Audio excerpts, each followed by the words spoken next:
খুব সহজভাবে কিন্তু ললিপপ রোল পিঠেগুলো তৈরি করে নিতে পারবে। কথা না বাড়িয়ে আমি মূল রেসিপিতে আসি। আসসালামু আলাইকুম। আজকে আমি একটা রেসিপি নিয়ে আসলাম। বেঁচে যাওয়া ভাত দিয়ে কিন্তু আমি আজকে একটা রেসিপি তৈরি করি। এটা রাত্রে কিন্তু বেঁচে গেছিলো ভাতটা, আমি রেখে দিয়েছিলাম। এখানে আমি চাল ভিজিয়ে রেখেছি। চালটাকে ধুয়ে পরিষ্কার করে জলটাকে ঝরিয়ে নিতে হবে। আর ভাতটাকে আমি একটু জল দিয়ে গরম করে নেব। আমি ইন্ডাকশনে চাপিয়ে দিলাম, একটু জল দিয়ে ভাতটা একটু জল দিয়ে কিন্তু গরম করলে নরম হয়ে যাবে। এখানে প্লাস্টিকের ঝুড়িতে আমি একটা নেট দিয়ে দিলাম আর চালটাকে এখানে দিয়ে দেবো। জলটাকে ঝরিয়ে নিতে হবে ভালোভাবে। এবার আমি জলটাকে ঝরিয়ে নেব। জলটাকে ঝরিয়ে নিয়েছি আর গরম গরম কিন্তু গ্লাস দিয়ে চটকে নিব, নাহলে ঠান্ডা হলে কিন্তু আবার কড়া হয়ে যাবে। একদম ভর্তার মতন বানিয়ে নিতে হবে।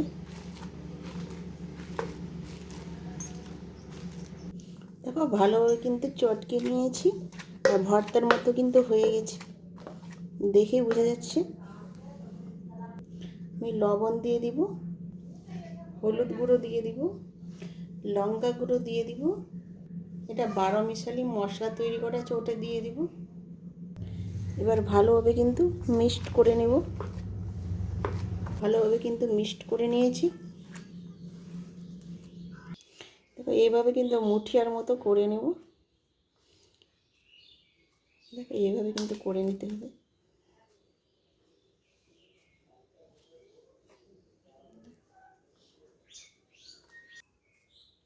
এইভাবে কিন্তু আমি তৈরি করে নেব সবগুলো। দেখো এইভাবে কিন্তু আমি তৈরি করে নেব।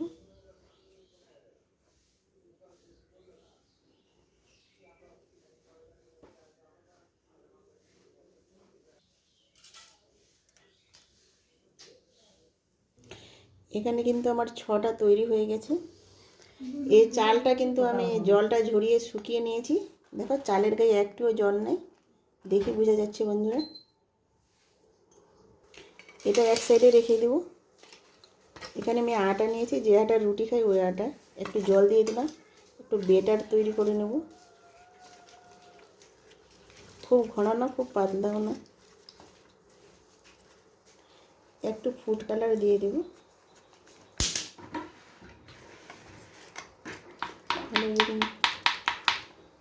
দেখো কতটা পাতলা কতটা ঘন হয়েছে, দেখে বোঝা যাচ্ছে।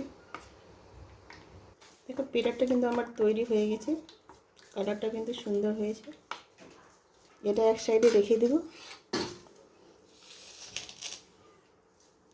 এখানে আমি দেখো বাঁশের কাঠি নিয়েছি, এটা কিন্তু বাড়িতেই তৈরি করেছিলাম। দেখো কাঠির মধ্যে কিন্তু এইভাবে ঢুকিয়ে দিলে কিন্তু হয়ে যাবে।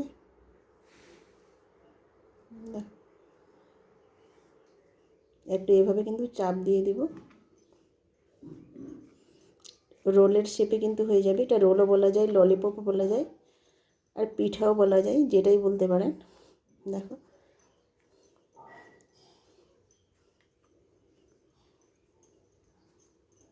দেখো এভাবে কিন্তু শেপ করে নেব। আমি আর একটা করে দেখাচ্ছি। দেখো কাঠিটা কিন্তু এইভাবে ঢুকিয়ে দিতে হবে। এবার হাত দিয়ে, দু হাত দিয়ে কিন্তু এইভাবে চেপে চেপে দিতে হবে।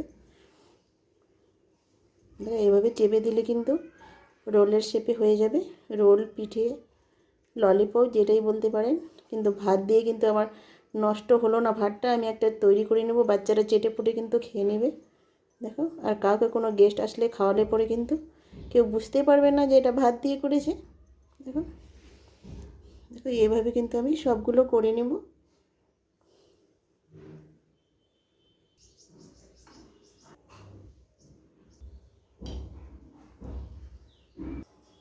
দেখো সবগুলো কিন্তু আমার তৈরি হয়ে গেল। এখানে আমি 6টা তৈরি করেছি। এটা এক সাইডে রেখে দিব। যে বেটারটা আমি নিলাম, একটা রোল নিয়ে নিলাম আমি। এভাবে কিন্তু রোলের গায়ে লাগিয়ে নিতে হবে। দেখো এভাবে কিন্তু বেটারটা চারদিকে লাগিয়ে নিতে হবে।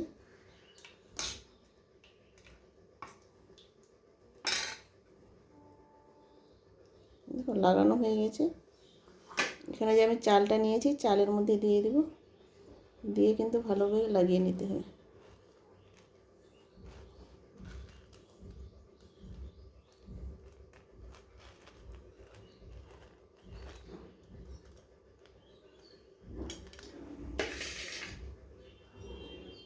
একটা কিন্তু আমার তৈরি হয়ে গেছে।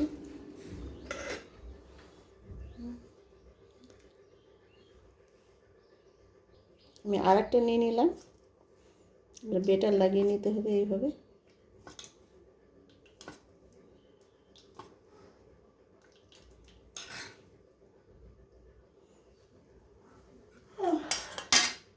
এবার চালের মধ্যে কিন্তু আমি দিয়ে দেব, চালটা ভালোভাবে কিন্তু লাগিয়ে নিতে হবে।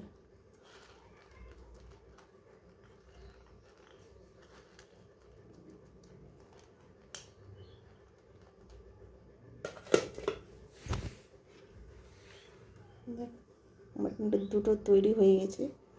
এইভাবে কিন্তু সবগুলো তৈরি করে নিতে হবে। দেখো আমার কিন্তু 3টা তৈরি হয়ে গেল।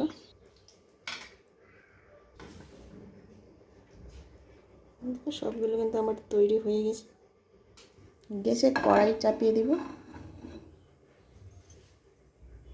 কড়াইটা গরম হয়ে গেছে, আমি তেল দিয়ে দিব। আমি এখানে লাল তেলটা ব্যবহার করছি। তেলটা গরম হয়ে গেছে, আমি দিয়ে দিব ললিপপ, পিঠা, যেটাই বলতে পারেন, রোল। দেখো বেঁচে যাওয়া ভাত দিয়ে কিন্তু এভাবে তৈরি করে নিতে পারবেন।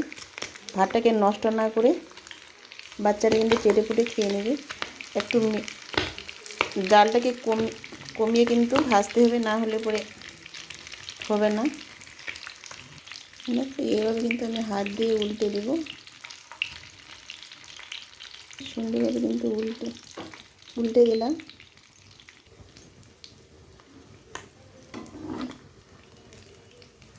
দেখো সুন্দরভাবে কিন্তু ভাজা হয়ে গেছে। এবার আমি তুলে নেব। দেখো সুন্দরভাবে কিন্তু ভাজা হয়ে গেছে।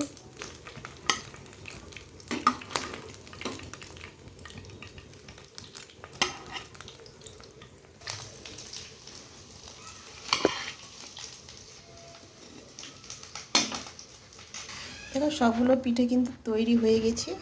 এটা কিন্তু ললিপপ রোল পিঠে। দারুণ হয়েছে বন্ধুরা। এখানে ভিডিওটা শেষ করলাম। আল্লাহ হাফেজ।